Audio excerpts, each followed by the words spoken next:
Hey, what's up, guys? This is indeed the E-Man, chilling like a villain, singing like Bob Dylan, keeping on low with some double stuffed Oreos. The video that you're about to watch right now, the one-up hour, aka the roundtable discussion of Super Mario Bros. The movie, which is in theaters right now, um, contains full spoilers. I don't think I mentioned that in the video, so I'm saying it right now. Full spoilers ahead. Had a lot of fun doing this roundtable with Queen G, of course, and Cowabunga Mike at T-Time Productions, and Exile of Elite Retro Agency. Elite Retro Agency. And I hope you enjoyed it, man. We talked about everything from the movie itself to Easter candy because we filmed it on Easter. So I hope you enjoy it. And again, full spoilers ahead and enjoy the ride. Peace.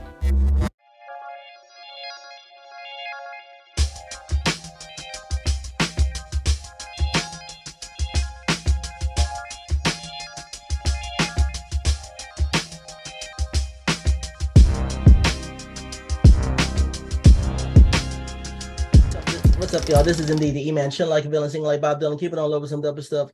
Oreos. And right now, I am joined by some friends of mine that were definitely on that's definitely been a part of the podcast. They were on episodes number 27 and number 24, which are the Ninja Turtle episodes. And they're joining me here today because we're here to celebrate a very special movie that came out recently called Super Mario Brothers Movie, right? And I want to introduce them real quick, okay? First off, all the way from the West Side, because they say West Side is definitely the best side. In-N-Out Burgers, everybody has their opinions. But anyway, she's a gamer, she's a podcaster, and she's amazing. Her name is Queen G. What's up, Queen G?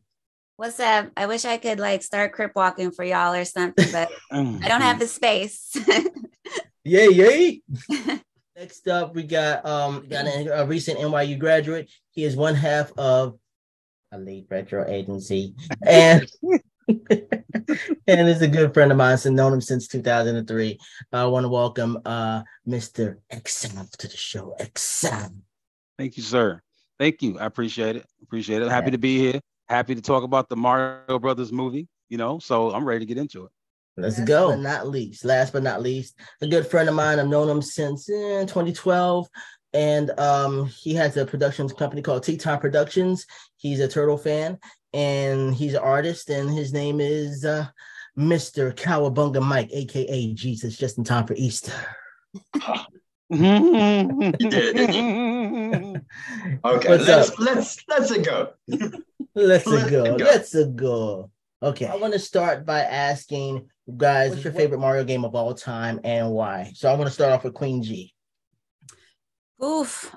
Gosh, I guess Super Mario Brothers 3 is my favorites. I don't necessarily know why. It's just, I think one that I have the most memories with growing up playing the game with, friends and family. And it kind of took a different direction from the previous two Mario games that we had. And so it was, I don't know, it was amazing. It's one of the best. It's top level games of all time, period. Oh yeah. Yeah. I think it's like a part of like anybody from our age group, it has to be in their Mount Rushmore of video games, Super Mario Brothers 3. It has to. Cowabunga Mike.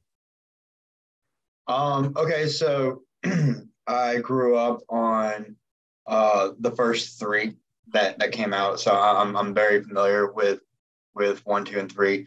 However, Super Mario World was my favorite on Super NES. It's only because growing up, I had a hand-me-down Nintendo Entertainment System, and a lot of times the Mario games I played were either borrowed or rented, especially Mario Bros. 3. But when I got my Super NES, it was brand new out the box, and it came with Super Mario World. And I have fond memories of that game, and riding on Yoshi and like the cape. Right. It's just that game really stands out as now I remember getting home off the bus and just cranking it up, and yeah. So that's one. And also I remember I got it at a young age, and I remember there was a cousin of mine, I think. He came over and they spent the night because they were in town. And I watched this cousin of mine who was like, I don't know, 16, something like that. And mind you, I was only like maybe 10. And I watched him. And this is before, I guess, YouTube was a thing where you would watch gamers play game. I sat there and watched him play Super Mario World from start to finish, every level, even all the star map roads, in one night. And it was the coolest thing ever because, of course, when he did it, he unlocked every level for me. So I could literally just go back and play each one. I'm like, well, thanks, cool. But yeah, no, that's a fond memory I have is staying up watching my cousin just from start to finish play every single level. One night. So, no. Nice. Exile. All right. So, my favorite Super Mario Brothers game of all time, Super Mario Brothers 3.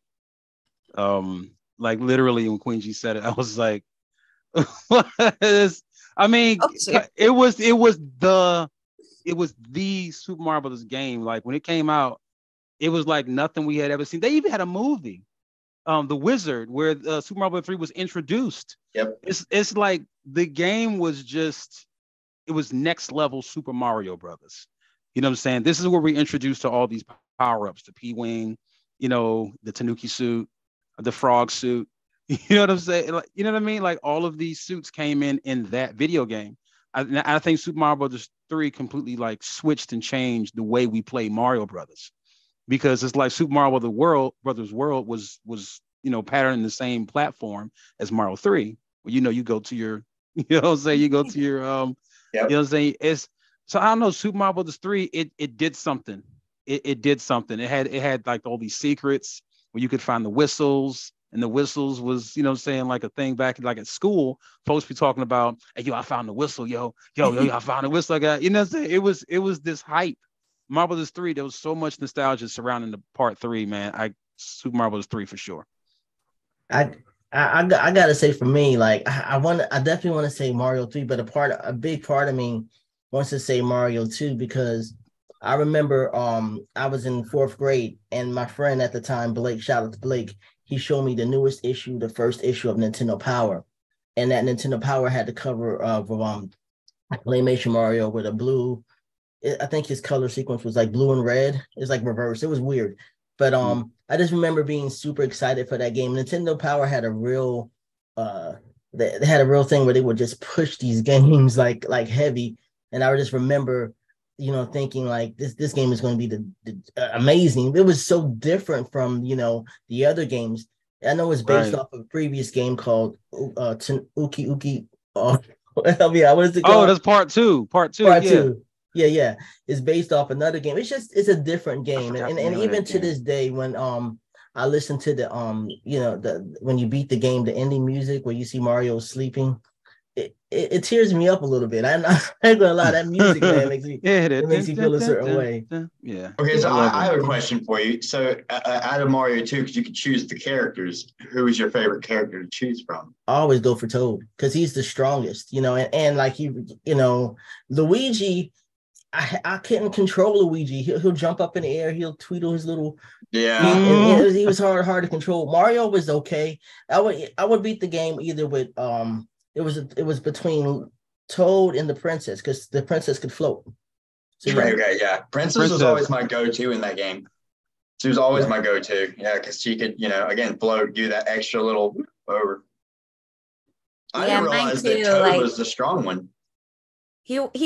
What was it that he could do? He could pick up heavier things that the other ones couldn't pick up, right? But I think there was something else that I learned later that he could do. The people that like speed run that game, they either use Luigi or Toad for that game to speed run it. But I use Princess too, mostly because I sucked at it and I wasn't making all of my jumps. So I needed her to float across to get to wherever. I think that's probably true for all of us at that young age when we were playing that game. She was kind of a handicap character, where you're like, oh, if you can't make it, pick the princess, and I'll make sure I get the gap that way. Right. And it's the first Mario game where you actually have a power level. You get hearts, right? Because you get like I thought that was really cool. It was very different, man. So the movie came out.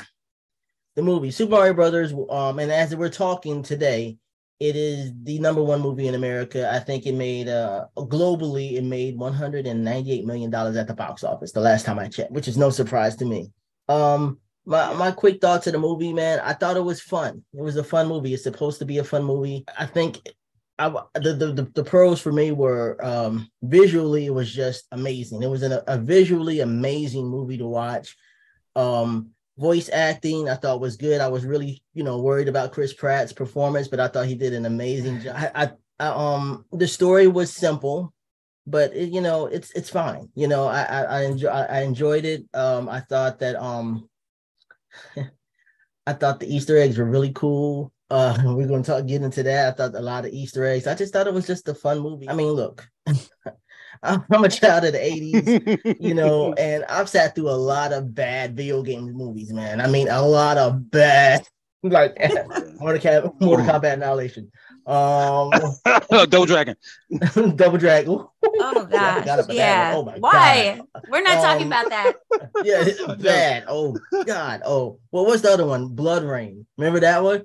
I ain't watched that stuff. Oh God. I did. I have removed that from my memory. How about Street Fighter with Jean-Claude Van Damme plays an American? Well, all right. He has the American flag on his thing. We give that one. We give Street Fighter. We give that a pass. It's almost. Do we? Bison, right? No, I mean it's a cult classic. Let's be honest, man. It is. It really is. You got Raul Julia talking about it levitates me. Oh man, my favorite line from that movie is when Chun-Li is going over the whole spiel of why she's seeking revenge, and he was like, "For you, it was the day I killed your parents. For me, it was a Tuesday." And it's like, son of a bitch, he got her. I was like, yeah, I don't know how you get her. It's Cherokee. Back to Super Mario. Super Mario. Yeah. So yeah. I thought it was a fun time at the movies, and I just want to know your thoughts of the movie. I'm gonna start off with Queen G. What are your thoughts? Queen G's thoughts. I am appalled, disgusted, disappointed, frustrated that anyone could say anything negative about that movie. That movie was a masterpiece. It was a masterpiece and one of the best things I have seen in my life. I could not stop smiling the whole entire movie. That movie was exactly what it was supposed to be, from the music to the power-ups, the way Mario was running Luigi's mansion, that quick little shot in there. I mean, they did nothing wrong. And anyone that has anything negative, because I saw people were like, oh, it didn't have enough of a story. Like, what story do you want other than Bowser's fascination with Peach, which is exactly what the whole Nintendo Super Mario has ever been about? I wanted to cry after that movie. I thought it was what we needed in a Super Mario movie, and I thought Illumination did it perfectly. The cast was phenomenal, all of them. I want to fight anyone who has anything negative to say. It was perfection. Nice. Okay. Exile, what did you think of the movie? That's awesome, though. That's awesome. I love that you love it. Right. How do you follow that? You know what I mean? All right. So this is probably the best video game adaptation film that is in existence. Like, period. You know what I'm saying? I've never seen a video game film be so true to the source material than this film here. You know what I mean? And this spans across other properties that Nintendo owns as well. So there's Easter eggs everywhere in this movie. I mean, literally everywhere, down to the name of the pizza shop. It was called Punch Out Pizza. Yeah. You know what I'm saying? It's like, okay, and there's other games that they reference. I don't know. This is a kid that grew up playing Super Mario Bros. 3, for example. It's like this movie's a dream. You know what I'm saying? Like, this movie is a dream. That is how good it is. It doesn't feel like it's real almost. It feels too perfect.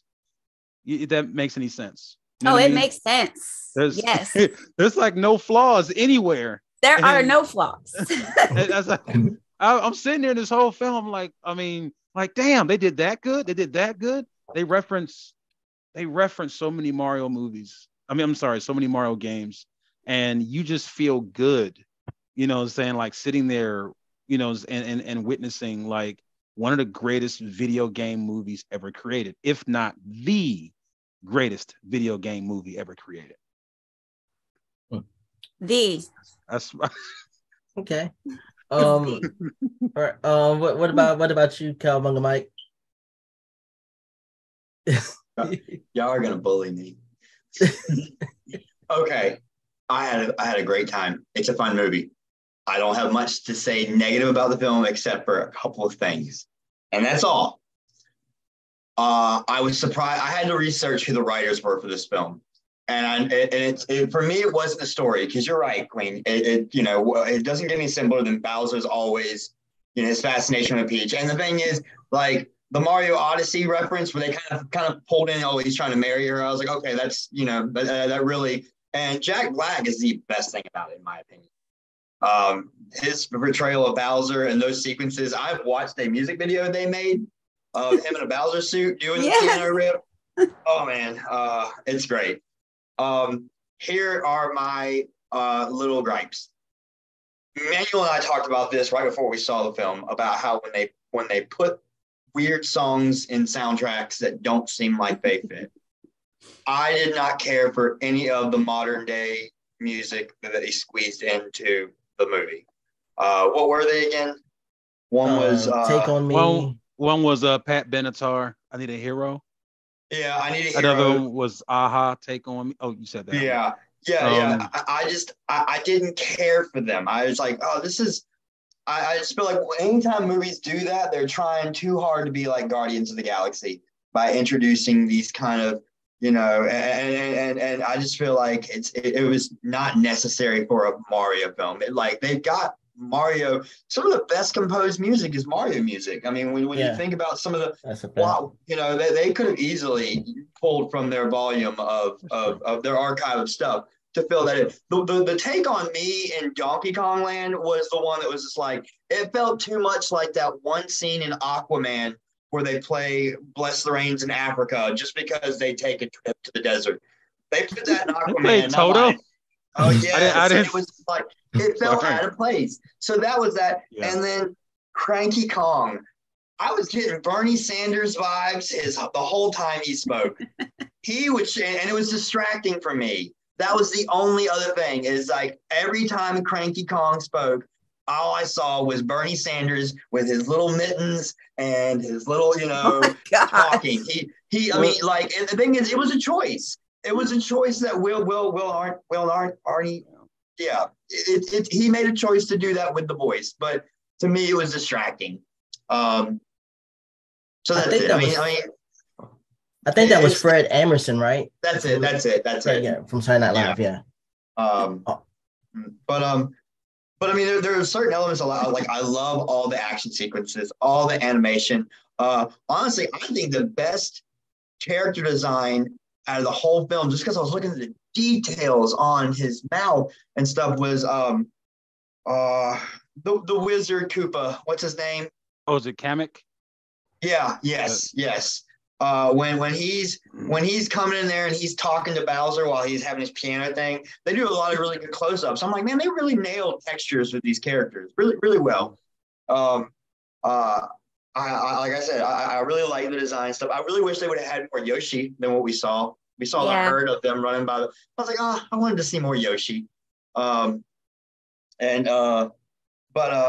the thing I did like is, did anybody notice that Mario technically never saved the princess? And I don't know if that's one of those modern outlooks on women don't need saving, but she saved herself. At the very end, she was just like, I'll never marry you, and she did her stuff. Mm-hmm. Mario does end up saving the day with Luigi with the Power Star, but what springboarded the whole final battle was the princess saying, So in essence, Mario was necessary, but he wasn't necessary up until a point. So I thought that was different because, it's always, Mario has to save the princess, but in this he was more. I mean, because the thing is, before he showed up, she was going to go on her own anyway. Right. I thought it was really smart that because a lot of people have an issue with the whole fact of like, well, why is Luigi the one that needs to be rescuing? But I thought that was actually pretty smart because that's a great motivation for Mario going to this new world, having to rescue anybody. You know what I'm saying? Why would he rescue somebody he doesn't even know? So I thought that was really high smart. enough without it. Yeah. I mean, anybody else, he wouldn't have cared as much. So yeah. I want to add too, like I was hoping to get like a better a reference a Donkey Kong, because he meets up with Donkey Kong, right? And they had to like collaborate and kind of save the day. And I was hoping there would be like a point where he'd be like, wait a minute, didn't you kidnap my girlfriend back in the day? Right. I didn't get any of that. You know what I'm saying? I was hoping to get that. But yeah, it wouldn't have been him. It would have been Cranky. No, it would have been Jumpman, really? Wouldn't it? And true, it would have been Jumpman. Yeah. Okay, so was Jumpman one of the family members? Because I was paying attention to the family members in the beginning. Like I know that Mario's father is the voice of Mario in the games. That's the part they gave him was Mario's dad. But like I was looking at some of the design of the characters. Like Mario's dad looks like the beer tap guy, right? He does. I didn't even think about that. Or I don't know. It's just that's I was seeing the family as these are like really extended family members of like the video game history of probably arcade machine stuff. So hold on, you guys are really educating me. So you're telling me that in Donkey Kong, the original Donkey Kong, that's not Mario, that's Jumpman? Well, it's either Jumpman in that one or an earlier one, but if I'm not mistaken, Jumpman, just for reference for the movie, Jumpman was the guy that was in the pizza shop playing the video game, right? That right. Like, woo in the beginning and at the end too. Okay, yeah. Picked up on that, and I knew it was something. Now you're connecting the dots. And now I think that was Charles Marionette who originally did the voice of Mario, that did that guy's voice, right? Yeah. Jumpman is Jumpman is the Japanese name of Mario in his appearance in Donkey Kong. Right. So the way they tied everything into this movie, it was. I mean, they definitely put some real thought into this movie, and having people like Mr. Miyamoto and people from Nintendo actually be a part of this movie just made it that much better. And that's probably a big reason why the other ones, sucked ass, because they didn't have these creators involved in the movie. Like, you need his vision to put this masterpiece, together. And I just was blown away by that. I thought they did an extraordinary job. I forgot to mention too in the beginning, you recently went to the Universal spot, right? The Super Mario World. Okay, how was that? It was amazing. Like, there's nothing negative to say about Nintendo. It was great. We did the VIP pass, so we skipped through everything. And if you haven't gone yet, and because we didn't know this because we purchased the VIP, but now Super Nintendo World, you have to make a reservation to go into that part of the park, and it's not advertised obviously on the website. And so a lot of people are buying tickets to go to Universal Studios, to go to Super Nintendo World, and then can't get in. So just FYI, if you haven't gone yet, you have to make a reservation, because I know I would have lost my mind if I got there and they told me I wasn't going to go in the park. I wouldn't be here. I'd be in jail because somebody would have caught me saying I came for Mario. Okay, that's who I came to see. But yeah, it was great. I saw the picture. It wasn't the picture, but I saw the video. Like Luigi was kind of shy to come by you. You're like, "Hey man, come on, take a picture." And that's exactly why Luigi was played like a bitch in the movie, right? Just always scared and stuff, which I also appreciated for all the Super Luigi fans that are just like, Luigi's just as good as Mario and all this kind of stuff. I felt that the Super Mario movie kind of did a really good job of like, look, this whole thing started because of Mario, and Luigi kind of came, after. Like, Mario is the man. It's not Luigi. It's Mario. I don't know. The movie was amazing. I thought it was great. Yeah, and I'm talking like a month ago. I feel so. I know I live under a rock, but my God, just a month ago, I realized that I knew that they were brothers, but I did not know that they were twin brothers. And when I realized that, I was like, whoa, because you got to understand, I haven't played anything beyond part 1, 2, and 3. I dabbled in Super Mario World, so any of the other games I never really played. So I didn't know that Mario and Luigi were twin brothers. I was like, whoa, I didn't know that. I'm late to the party. I'm, the Mario. Why did I think Mario was older? Because the old Bob Hoskins movie made it seem like Luigi was like this younger brother, adopted son / brother that he, which here's the thing. I'm gonna go ahead and defend that movie just a little bit because look, I was in 3rd grade when that movie came out, and the thing is, you got to remember the times. That's what we got, and I wasn't smart enough to realize just how atrocious that movie is. But the thing is, the movie itself has beauty because I know I'm aware of the history of the directors being fired and how Bob Hoskins and John Leguizamo pretty much stayed drunk the entire time on set because they knew they were. So when you watch it, go back and know these things. It has a certain. But again, I was in 3rd grade. I went to theaters 3 times and saw that movie because I just thought it was like, honestly, like to me, I realize now, like some of the choices made were choices made, but like, I love Dennis Hopper. I really loved his whatever that character was. The whole dinosaur thing. It was appealing to me because here's the thing. So like the Double Dragon movie, even though I know it's garbage, it just has a certain thing because you got to remember it came out in the 90s where like kung fu action karate movies were just a thing, and it's just like, oh, 2 brothers, like he's got a medallion and one, so it's kind of like they have a certain nostalgic beauty in themselves because I'm a child of the 90s. They don't make movies like that anymore. They really don't. That's what I was saying about the Street Fighter movie. It kind of falls in the same category. It does. Yeah. I mean, I didn't hate the Super Mario movie when it came out when I was a child. I liked it because you're right. That was the only thing we had. So that's what we had. Yeah. Even the good. Like, here's the thing. The only problem I've ever had with that movie is that they made Toad a Goomba. Toad was the one in the jail with him, and he had the harmonica. They made him a musician for some reason, but they made him a Goomba, and I'm like, oh no, Toad was not a Goomba. Like that was, that again, whatever director came in and fixed that movie, he had to just work and edit with what they had. I think that's why they sprayed the entire set with the fungus to make it at least look like a Mushroom Kingdom, because.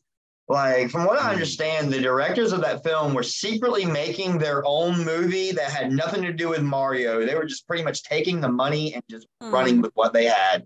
And I think enough people probably like ran their mouth to executives and were like, wait, let's look into this. And that's when they realized that they were making some bizarre, weird, conceptual film.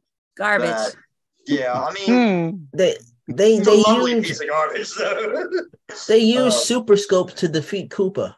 They used super scopes to defeat. They did. And the thing is, come on, man. I'm trying to forget that movie for so long. Wind-up bomb that for some reason the entire city feared. I just, it's a thing. That and they used the other rail gun for Duck Hunt to order things on the TV when he was ordering the pizza or whatever. I remember that.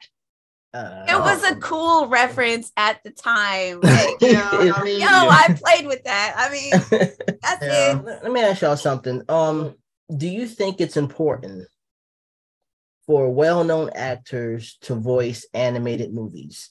back in the day, all of us, we grew up on Disney films. I think a lot of the excitement of that is, discovering at the end of the credits, oh crap, James Earl Jones was the voice of Mufasa. Oh snap, Jonathan Taylor Thomas was young Simba. Discovering these things or whatever. But now we're living in a time where the voice talent is becoming just as well known as any other talent. So everybody knows who Tara Strong is. Everybody knows who Phil Lamar. You know what I'm saying? So do you think? I mean, especially after watching this movie, do you think it's necessary to have well-known actors, in these animated movies? I want to start off with Exile. Oh, thank you. So it's a good question. I'm gonna say no. I'm gonna say I don't really feel the need to like be so well known and caught up with, the voice actors. If I'm going to a film to see Donkey Kong, I don't have to know that Donkey Kong is voiced by Seth Rogen. You know what I'm saying? Like I don't have to know that because I'm there to see Donkey Kong. I'm not here to see Seth Rogen voice act. If that makes any sense. I think it takes away a little bit from the suspension of realism sometimes when such realism is kind of like, intertwined into the film. Like, let's have a whole press release just for the voice actor, you know what I mean? And a whole like photo shoot just with the voice actor. And while that's all well and good, there's nothing wrong with that. It just my opinion, it's not necessary. You know what I'm saying? And sometimes it kind of like takes me out of it, because there were a few times literally where I was just sitting there watching the film and I heard Seth Rogen. Right. You know what I mean? Like I heard that laugh is undeniable. It's ironic. It's ironic you're going with Seth Rogen because in an interview he did recently, he told them, he's like, I don't do voices. If you want me to do Donkey Kong, you're gonna get my voice. He's like, he straight up says like, so when I watched it and heard him, oh yeah, no, he's not trying to be anything other than himself when he voices it. It is Seth Rogen. So I mean, is he voice acting at that point, or is he really just, they're selling his sound, I guess, because that's what they wanted. It's almost as if it's almost as like I mean to cut you off, brother. I'm sorry. No, you're fine. You're fine. I want to say it's almost as if Seth Rogen that he just is Seth Rogen. Like in all the films he does and his writing, you can tell it's him when he writes, and like every single thing he pops up in, you get like the same experience. You get Seth Rogen. It's almost like Owen Wilson. You know what I mean? Yeah. Like every film he's in is the same. Wow.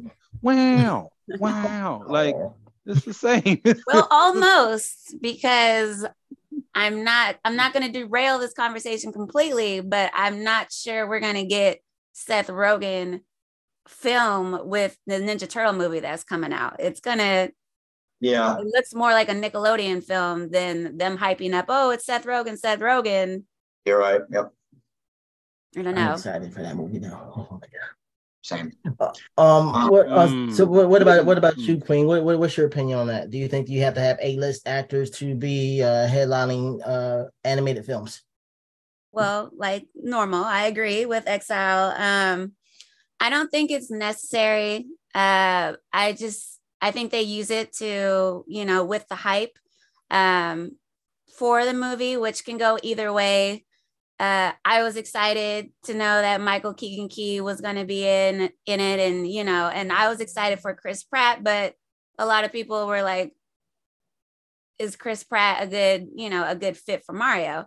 So I think they just use it to help, get people excited about the movie. But me personally, same. Like, I just want to hear Mario's voice. I want to hear Donkey Kong's voice. I want to hear Princess. I want to relate them to, what I already know. I could care less who the voice actors are, but I can definitely admit that hearing voice, or actors that I know can lead to, getting excited about the movie, but I don't need it. I'm there for the movie, and I just want the character to be played well. I don't care who does exactly. It. Right. Exactly. I agree. What about you, Kyle?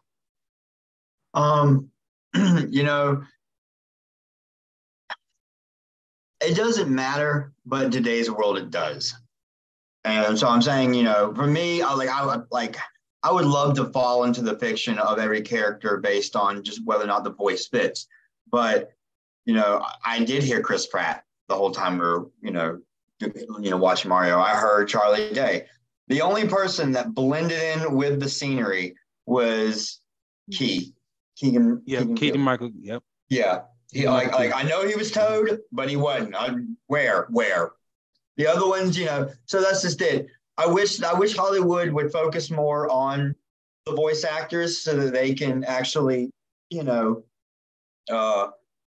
focus more on the character themselves and the characters or the actors being played.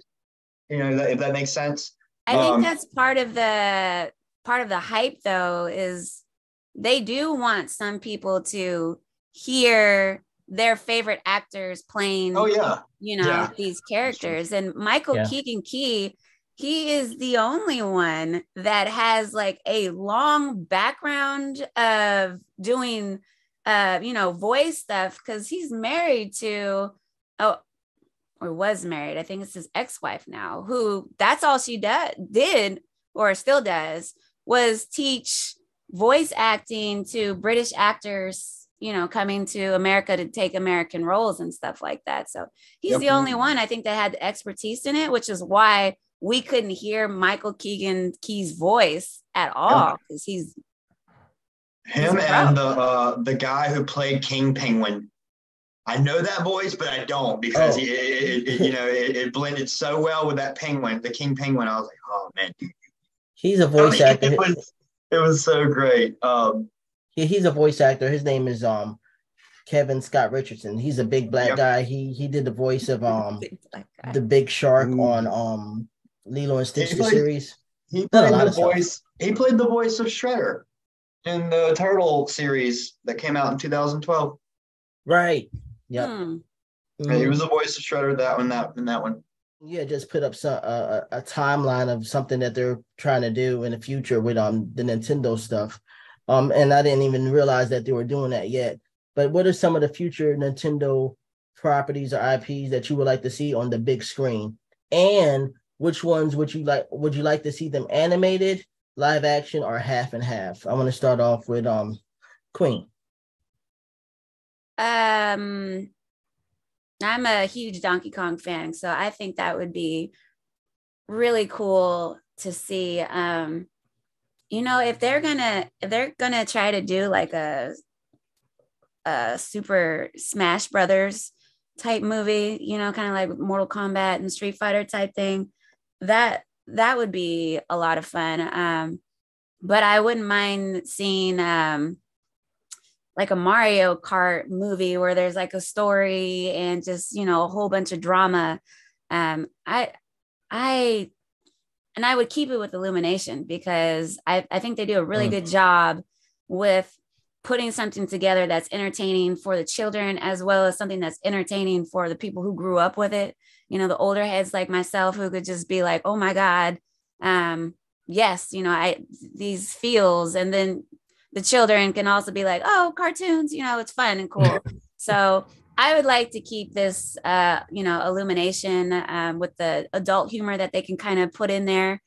But I mean, any game, you know what? I haven't seen it yet, but I would like to see Illumination, take a crack at the Ninja Turtles. I'm nervous with Nickelodeon being a part of this movie.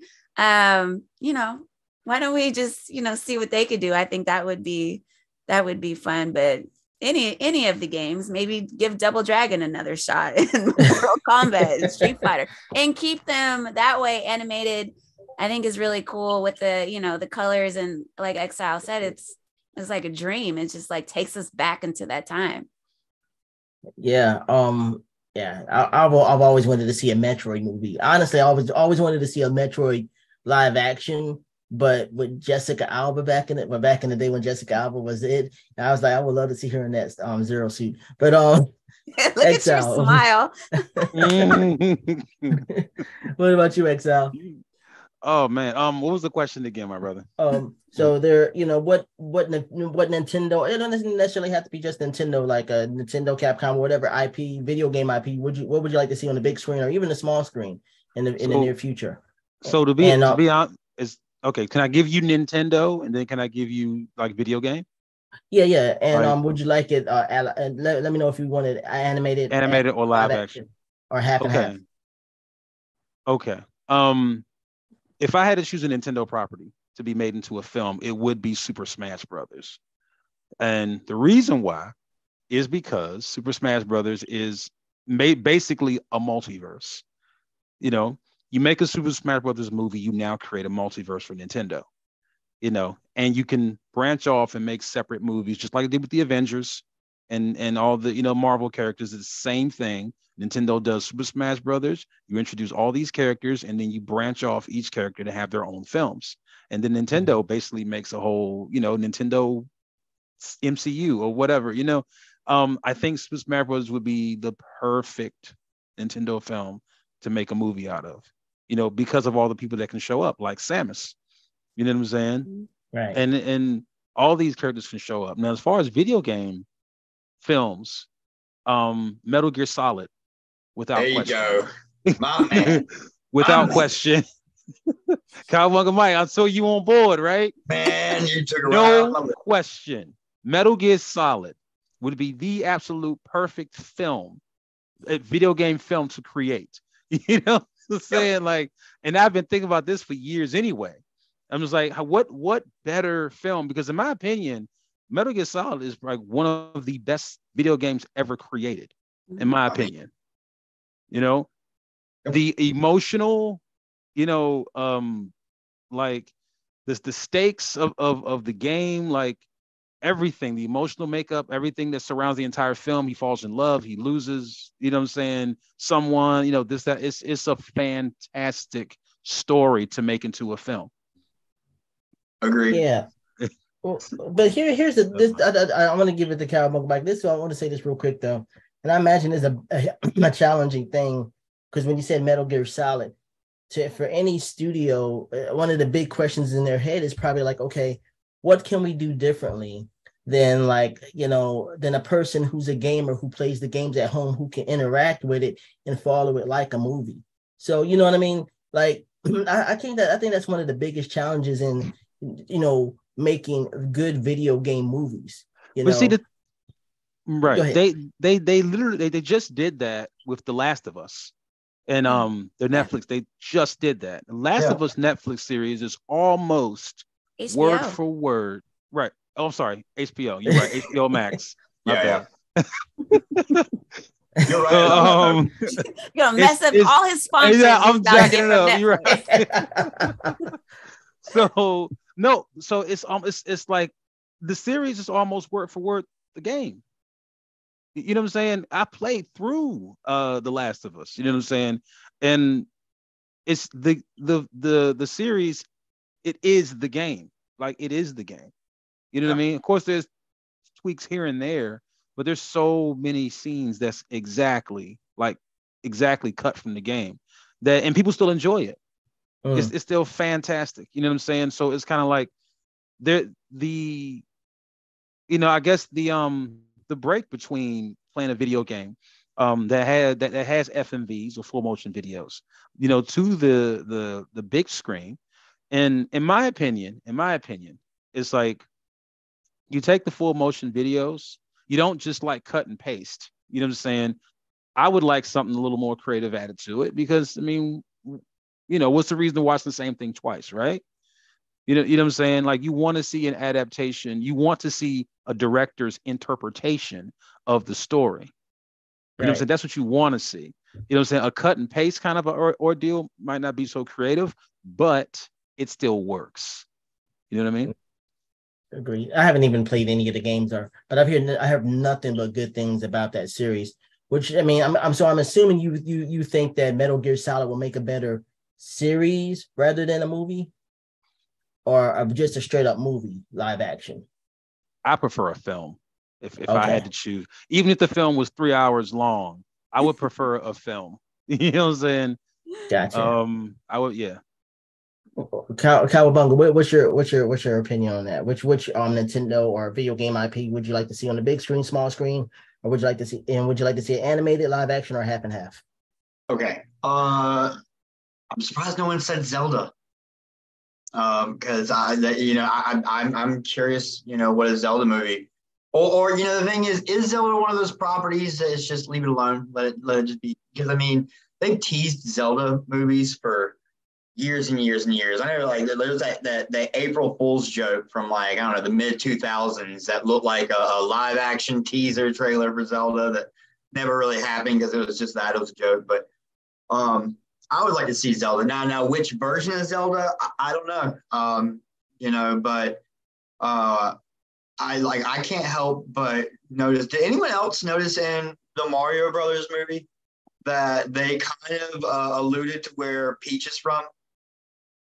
They did. She yeah. can't. She's not from the Mushroom Kingdom. They made her and I'm like, I'm curious if she is from Hyrule, or or if she's from, because that's just it. She knows Mario is a human, but she never, he never. I think he even tries to get it out of her, like, are you from my world? And she never answers him. She just tells him the story about. So yeah, I'm curious where she came from, and if that's how they're going to maybe link Hyrule into a sequel or something like that. That's all I have to say on that matter. You said maybe Link. Waka waka. The worst thing they can do is be like, oh no, Peach is our long lost Princess Zelda. Don't do that. Because that's just, they're two separate characters. But I can see some writer thinking that would be smart, and a whole other room of writers being like, no. Now, as far as the video game in general, I agree. Metal Gear all day, every day. Like, last I heard, there was a director attached to a movie. It's the guy that did Kong Skull Island. Now, it's been years and years and years since that was a thing. And I also know Oscar Isaac was attached to play Snake. Now, which version of Snake, I don't know. Are they, if they're going to do it, I guess start with Solid and then backtrack if you need to. But, I would say this, do it like a series. I would do it like a series, like Last of Us, like a 10 episode, and each one possibly being a different Metal Gear, era. I mean, I don't know. Because the thing is, Metal Gear Solid is the most popular one. That's the one that everyone wants to see made. But the thing is, there's so much of a backstory to Metal Gear Solid that, you're not going to get unless you either do reading material, read up on it, or play an old NES game that's completely different gameplay mechanics. You know what? Actually, Snake Eater. Snake Eater. Snake Eater would be fantastic for a film, because it felt like a film because of the cinematic music, and when you're climbing up the thing, they have that. It's like. Well, like, the thing is, Snake Eater, the opening is like a Bond film. Do you remember the opening was right? Snake Eater? Yeah. Dude, it's on my Spotify playlist. I'll be at work sometimes, and I'm like, you know what? I need to hear it. The thing is, Hideo Kojima, who's no longer affiliated with Metal Gear because, the people Konami. Yeah, they really did him dirty. That's why Metal Gear 4 is pretty much an unfinished game. Or 5, sorry, Phantom Pain. But, like, no, the thing is, he loves movies. And it was a thing that, he wanted Kurt Russell to play the voice of Snake. He even told him, like, no, you don't understand. This Snake Plissken, I model it. And Kurt Russell's like, I ain't doing that. This is back when video games weren't, big money-making empire that they are now. And so when they did Phantom Pain, that's the whole reason why Hideo Kojima got Kiefer Sullivan to take over the role. And the thing is, from what I understand, he doesn't really like David Hayter. David Hayter's not a big movie star.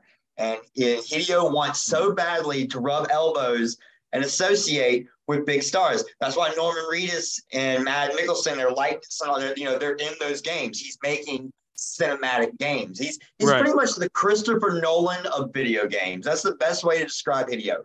So not bad. If you're going to do a Metal Gear movie, I wish he could get involved, but I don't know if he would. I think he's just left with a bad taste in his mouth.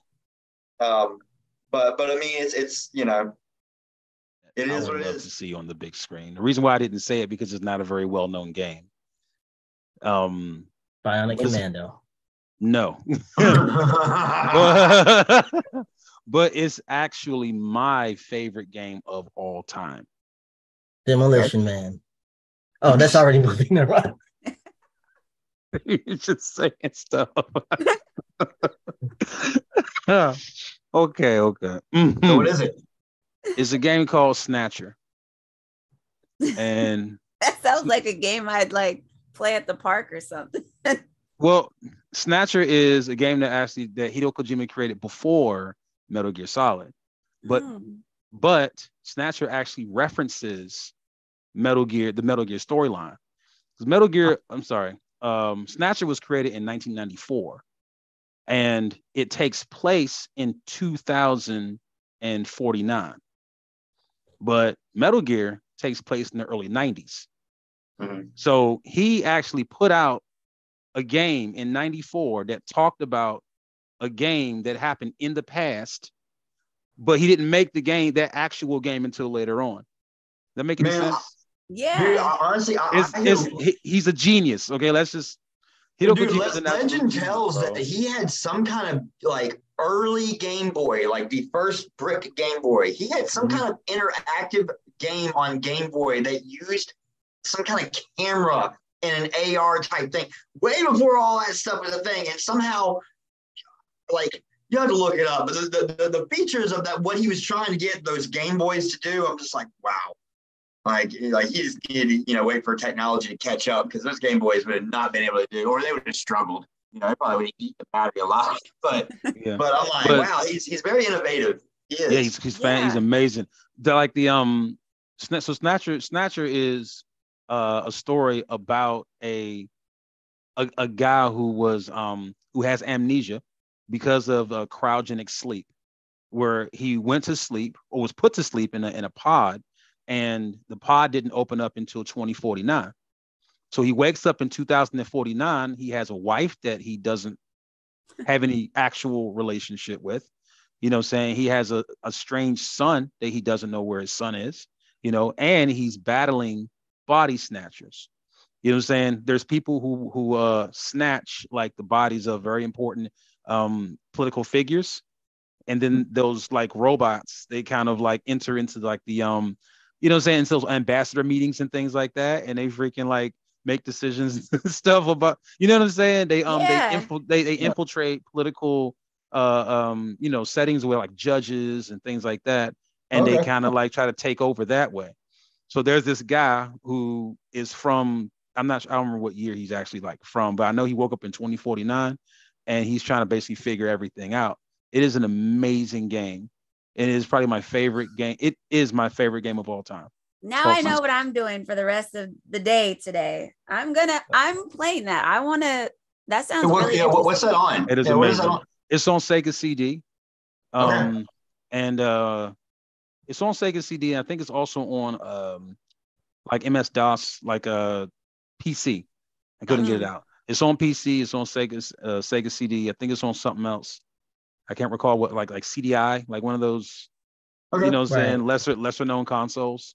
I think it's on that. I'm actually thinking about doing a playthrough of Snatcher very soon on my Twitch channel, but that's a different conversation. I'm sorry, we're going everywhere right now, but it's all good. I love it. To really answer your question though, that you did ask earlier, what game would I make a film out of? It'll be Snatcher.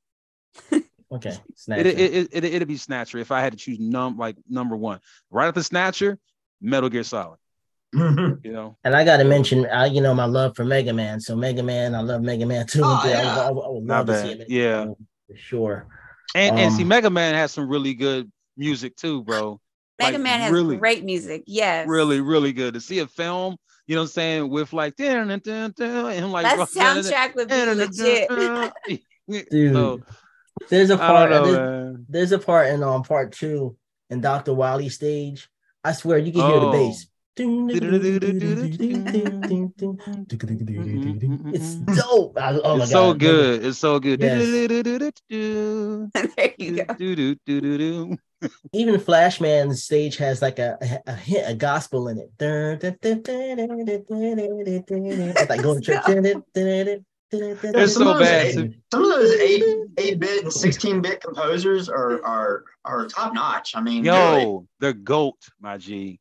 You know what I'm saying? I mean, we used to rock out to that stuff, dude. And it was 16-bit music, 8-bit music. Dude, we talked about this in the last episode of when you guys were on. With we talked EV about Retro like Agency? yeah, we talking about like Sonic 2, like you would just go to the music and then listen to the music like in part 2. Ding ding ding ding ding ding ding ding. What? Get me started, man. We on the Mario Brothers. We can't go right. Wait, don't mention Sega. I'm sorry, Queen. I know you don't like Sega. Sega. I'm combining this question. Well, that's just it. Though. I was gonna say, like y'all were talking about a Smash Brothers movie and stuff. I mean, they technically have a Sonic property out there. Sonic is part of Smash. Well, so is Solid Snake. Yeah, he is. You're right. If we're not, I mean, now I'm thinking about it, it's like, yeah, actually, because they did pick up a lot of people. Like, didn't they pick up some folks from Xenogears or Xenoblade? I mean, Xenoblades. Yeah, you're right. There's a lot of properties they've got now. They got your boy Sonic was one that they acquired, 2 games ago, I think. Right, and then they got your boy from Kingdom Hearts. Yeah. Yes, they do. Yeah, they did just say, yep. Yeah. That's Sony do. Sephiroth is on there. Freaking Cloud is on there for Final Fantasy VII. It's like they went crazy. It is really crazy. Yeah, it really is. Since it's Easter today, I want to combine this question like Voltron. So what's your favorite video game movie / favorite Easter candy, and what is the worst video game movie / worst Easter candy? I mean, so I'm gonna give you mine, okay? Favorite video game movie. Listen, I love the Mario Brother movie that just came out. It's amazing, it's awesome, but it's something about the wizard, man. When that third act happens and when you see Super Mario Brothers 3 for the first time, he's like, Super Mario Brothers 3. And he goes, da, da, da, da, da. I still get goosebumps, man. And the movie is great. I mean, actually, the movie is as a kid watching it, man, I always dreamed of running away anyway. So it's kind of problematic. But anyway, I love that movie, The Wizard. That's like one of my favorite video game movies. The worst video game movie, in my opinion, is Mortal Kombat Annihilation. I hate that movie. It's terrible. And then worst Easter candy, Peeps and black jelly beans. Disgusting. Best Easter candy is the Reese's eggs. Oh, they're amazing. So I ask you the same question. Queen. I agree. I'm not a huge fan of Peeps at all. And I don't eat black jelly beans either. I didn't even know that those are considered Easter jelly beans, the black ones, or any jelly beans are considered Easter candy. Yeah, but they don't put that many of them. I think it's kind of like a trick, just to see if you can catch one. My favorite Easter candy is the Reese's peanut butter eggs. Yeah, the eggs. Yes. I think they taste so much better than the actual peanut butter cups. I don't know if that's in my mind or if that's just how they did them, but they are way better than the cups, and I love the cups. I'm a huge Reese's peanut butter cup fan. As far as the movies, I think I'm still gonna stick with Double Dragon, and I don't want to discuss it at all. I think that's public knowledge. And the best movie now, it's the Super Mario movie. That is the best thing since sliced bread. Also not up for discussion. Nice. You, Cowabunga, what's your favorite, least favorite and favorite Easter candy and favorite and least favorite video game movie? My least favorite is Peeps. My favorite is I like the Cadbury eggs. I have to be in a mood though, but I like the Cadbury eggs. I look forward to that timeless commercial they play every year. And stuff, but yeah, you know the one. It's just like the M&M commercial where they run into Santa. It's like they'll never redo this. They'll just keep it's timeless. You know, my favorite video game movie, it's probably going to be a little shocking because, I mean, the thing is, you don't really think of it as what you would call a video game movie. And the only reason I like this movie is because it's so realistic and the stunts and driving in this movie is just so, so spot on. But if I had to say about a video game movie that's like, pretty, you don't even know it's a video game movie, the Need for Speed movie with, what's his name from Breaking Bad? Oh, Bryan Cranston? No, the Jesse Pinkton, what is it? Oh, What's his? yeah. Yeah.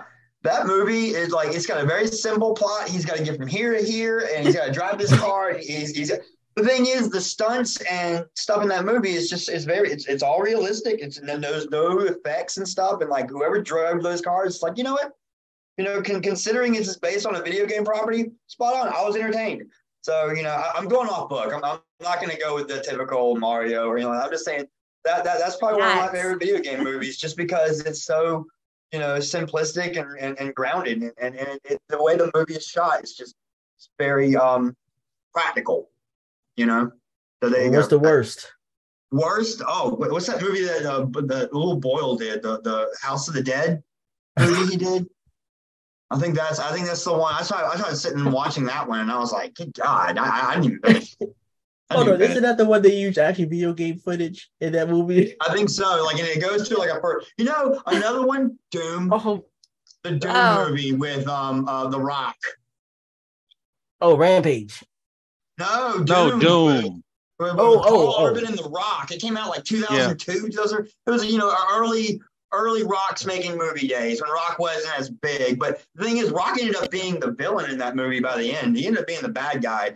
And that was before his contract of, The Rock doesn't lose and The Rock doesn't, die or whatever. So it's like, oh, yeah, he took a couple of losses in his early career, namely that movie. But some losses now. Yeah. Anyway, yeah. Cowabunga Mike, what was not Cowabunga? Sorry, Exile. Lost track. Exile. What was your least favorite video game movie and favorite video game movie and least favorite Easter candy and favorite Easter candy? Okay, so I didn't eat a lot of Easter candy, so I'm just gonna go off of what I have tried and what I do know. I never tried Cadbury eggs or even Reese's eggs during the Easter. My family didn't celebrate Easter, so we didn't. It's not something that I just really did a whole lot of. So I don't know, but I will say Peeps are absolutely disgusting, and I'm gonna go with the more vast majority and say Peeps is probably my least favorite candy of all time. Anyway, yeah. I'm very confused as how those things are still on the market. You know what I'm saying? I'd never see anybody buy them. I think, I saw some videos. People are using those to take the dye off to like make cocktails and make them those colors. So that might be why they're still selling. I don't know. That's a good use for them because wasn't nobody trying to eat them things straight. Like, no chaser. Like, good God. I think I might have tried like a little piece one time. It's like they just dipped it in sugar. Just took it out and just threw it on. It's not even marshmallow. I don't know what it is. Horrible. It's disgusting. Anyway, sorry. Peeps is gonna be the worst. The worst candy. The best candy I will say is the chocolate bunny, where it's like it's like the bunny's like sideways and it's just literally just chocolate. It's like a sideways bunny and it's just literal chocolate. He's hollow, right? Is he hollow? Yeah, I know you're talking about the one with the yellow eyes. I don't remember if he's hollow or not. I think he is hollow, actually. I don't think it's a solid piece of candy, chocolate. I think it is a hollow piece of chocolate. But the taste of that chocolate, best. The taste of the chocolate, amazing. And I'm not sure if they changed the formula or what, but it was something about the taste of that chocolate when I was a kid.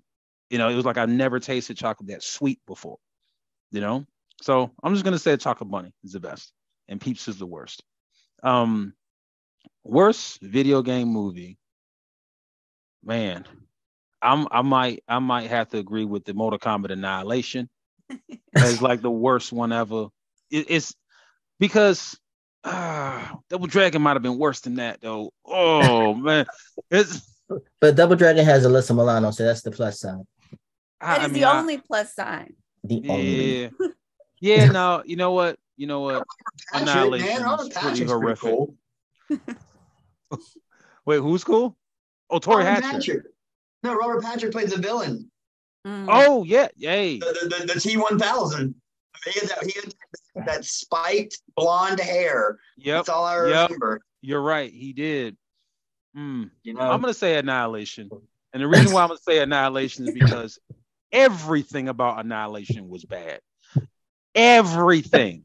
Like the script was bad, the filming was bad, the editing was bad, the acting was bad. Like everything about Mortal Kombat Annihilation was bad. Dude, the writing was on the wall when you cannot get Christopher Lambert to come back for a sequel. If you can't get Christopher Lambert to come back for a sequel of a movie, something's wrong. Yeah. And so when they can't get so him bad. to come back for Raiden, and they brought back some dude that had like a buzz cut and everything, and he's Raiden out of nowhere. Highlander.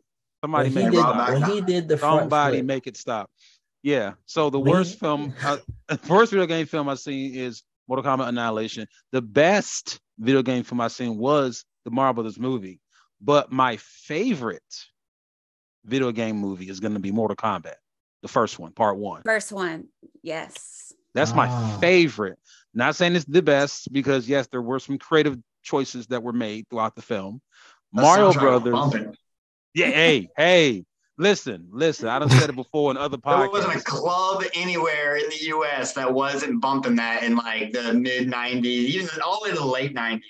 Man, you couldn't stop me. You couldn't stop me, man. I just go to the theaters, and it's like I used to like go to other movies, and then I would sneak over to Mortal Kombat when it would begin, just so I could peek my head in and just see the and to see that dragon and all that fire, blow through it, and it's just like, yo, dude, man, it's like it's the energy. Mortal Kombat brought an energy, and it was an authentic energy. You know what I'm saying? It was like, well, I can't stop myself from moving. You know what I'm saying? Matter of fact, we just getting blown back. We getting blown back by the music. Yeah, we just getting blown back in the seats. You know what I'm saying? The movie just look, the game just came out. It was 1991 or something. The movie came out in like 93. You know what I'm saying? Something like that. And it's like, we just got the game where there was, knocking people's head off the roof and ripping people's spine out of their back, and people having their head stuck on the side of some spikes at the bottom of a pit. We just got that concept. Now you got a movie and y'all got the music, the techno music playing. Come on, baby. Come on, man. Mortal Kombat Part 1, bro. It gave me the experience, you know what I'm saying, that I needed from Mortal Kombat. It really did. Mario Brothers movie, they did they did a lot of good things, right? But one thing that really set out for me was there was a moment where Mario's getting chased in the Rainbow Road by the one enemy that has like the little clamping thing behind him. Yeah. Right? And Mario is right here, and Mario does like 3 quick like spurts of a burst of energy. He did a boom, then a boom, and then he did a boom again. And you can do that in the real game. And I'm like, freaking perfect. Absolutely fantastic. I know that was kind of off the subject. It was right, though. It was right. It needed to be said. Yes. Okay, thank you. And the fact that he threw a green shell, like, you just know how good that feels when you get somebody with the green shell, not the red shell. Amazing. And it was like everything came together so well. If I'm not mistaken, like they had little moments where like Toad and Peach was in the same cart. And then I think Mario and Luigi in the same cart at one point? Oh, no, Donkey Kong and Mario. Yeah, Donkey Kong. So it's almost like it was a reference to Double Dash. The game on GameCube. It's almost like I had this reference to Double Dash, and I was like, you know what I'm saying? Like, I don't know. Maybe I'm looking too much into it. I don't know. But for me, I'm like, that's a reference to Double Dash. Real quick, how can people reach you? Let's see here. I gave up most social media for Lent. So when I get it cranked back up, you can reach me on Facebook, probably, and Instagram. So I'm under Facebook as Shane Dempsey. Instagram, the same thing, Shane Dempsey. Okay, right on. What about you, Miss Queen G? How can people reach you? Queen G22 across the board. Instagram, TikTok, Facebook, whatever else is out there. Twitter. Yeah, all of them. Right on. And Exile, how can people reach you? I can be reached at Elite Retro Agency at gmail.com. I think we can be messaged, you know what I'm saying, on Facebook, Elite Retro Agency on Facebook, Elite Retro Agency on Instagram, and on TikTok. You know, so that's Where the do we best find one. your merch? Yes. Well, my good friend E-Man, I think you have the shirt and you also have the mug. Elite So Retro Agency. so you could get that shirt at eliteretrostore.com. And you can get other merch like mugs with the Elite Retro Agency moniker on those. And they're also at eliteretrostore.com. Right on. Thank you, man. But thank you guys for your time. I really appreciate it. I had a lot of fun. I laughed a lot. I needed that so much. I appreciate you guys for doing the show. And I hope you have a fantastic Easter. Happy Easter to everybody who celebrates. And thank you again for being on the show, guys. Thank you. Peace. Peace. Ciao.